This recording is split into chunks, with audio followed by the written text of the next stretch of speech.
Bahan yang pertama yaitu botol bekas. Nah, botol bekas ini kita gunting di bagian atasnya.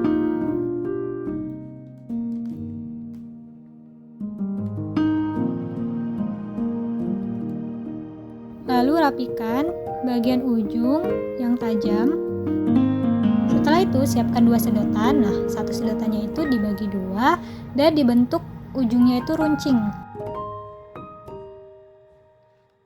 Lalu gunting ujung sedotan membentuk huruf V kebalik. Nah, sehingga membentuk 2 cabang.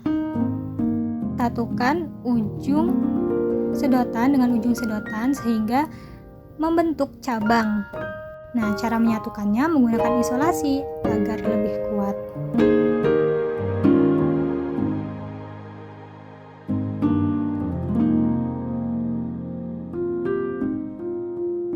Selanjutnya, siapkan 2 balon yang digunting bagian atasnya. Karena balon yang saya gunakan itu terlalu besar, maka kita gunting untuk memperkecil.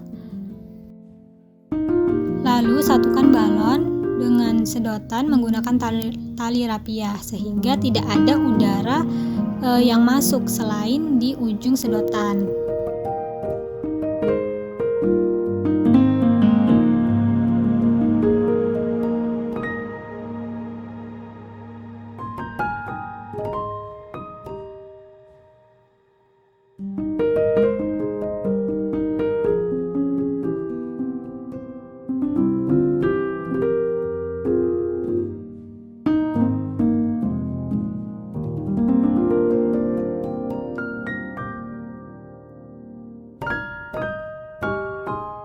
Dan lakukan kegiatan yang sama di sebelah sisinya. Lalu gunakan isolasi untuk melekatkan agar udara itu tidak masuk di dalam celah-celahnya. Masukkan sedotan di dalam lubang tutup yang sudah dilubangi menggunakan paku. Selanjutnya, tarik tutup botol sehingga mengunci botol agar udara itu tidak masuk. Selanjutnya, ambil balon dan ikat bagian ujungnya. Selanjutnya, gunting bagian badan balon sehingga membentuk lubang yang dapat dimasukkan ke bagian bawah botol.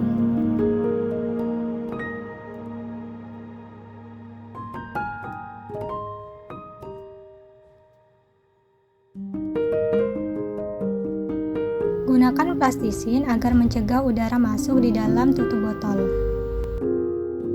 Lalu selanjutnya gunakan isolasi agar udara itu tidak masuk ke dalam botol.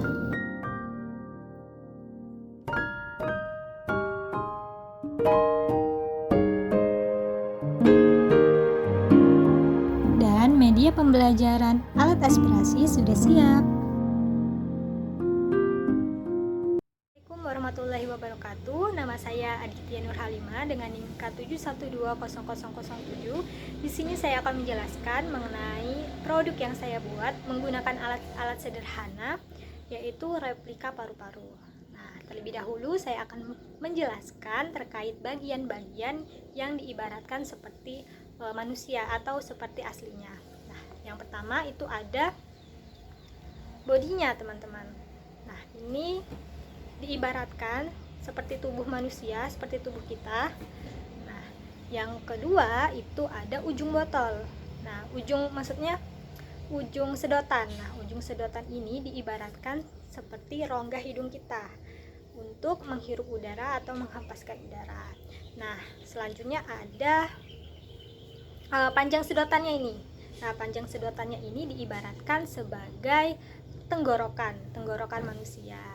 Lalu ada cabang nih. Nah, di dalam botol ini ada cabang 2. Nah, ini cabangnya ini diibaratkan sebagai bronkus, teman-teman.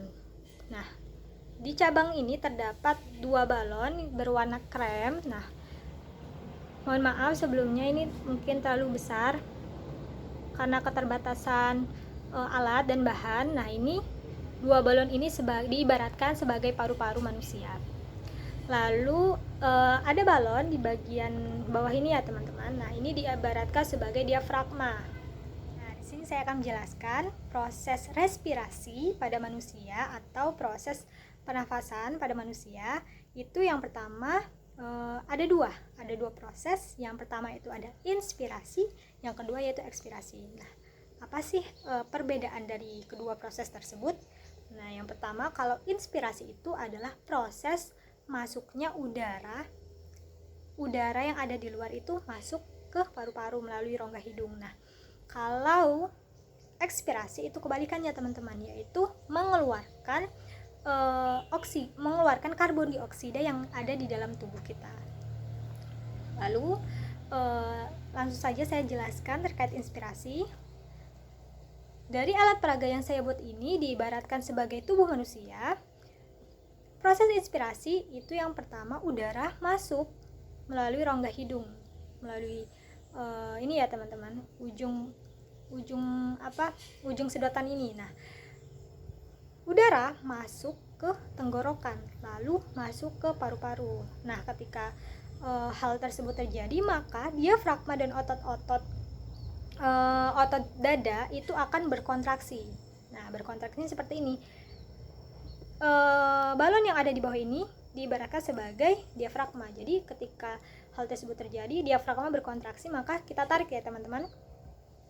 Kita tarik.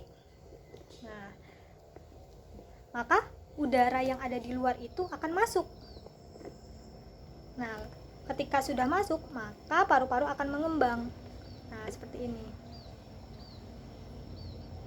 Mengapa hal tersebut terjadi? Karena adanya tekanan udara yang ada di dalam ini lebih besar daripada udara yang ada di luar. Kita ulangi ya. Nah, akan mengembang teman-teman. Nah, bisa terlihat ya perbedaannya.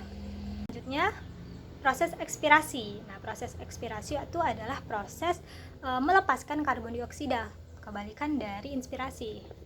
Nah, ketika proses ekspirasi, diafragma dan otot-otot dada itu akan mengempis teman-teman. Nah, seperti ini ya, kita ibaratkan yang balon ini diafragma. Jadi ketika diafragma berelaksasi atau tetap, maka paru-paru akan mengempis. Nih, seperti itu ya teman-teman. Jadi ketika tidak ditarik atau tetap, maka paru-paru akan mengempis. Mengapa hal tersebut terjadi? Karena udara yang ada di dalam itu lebih besar, maka dia akan menghempaskan udara ke luar.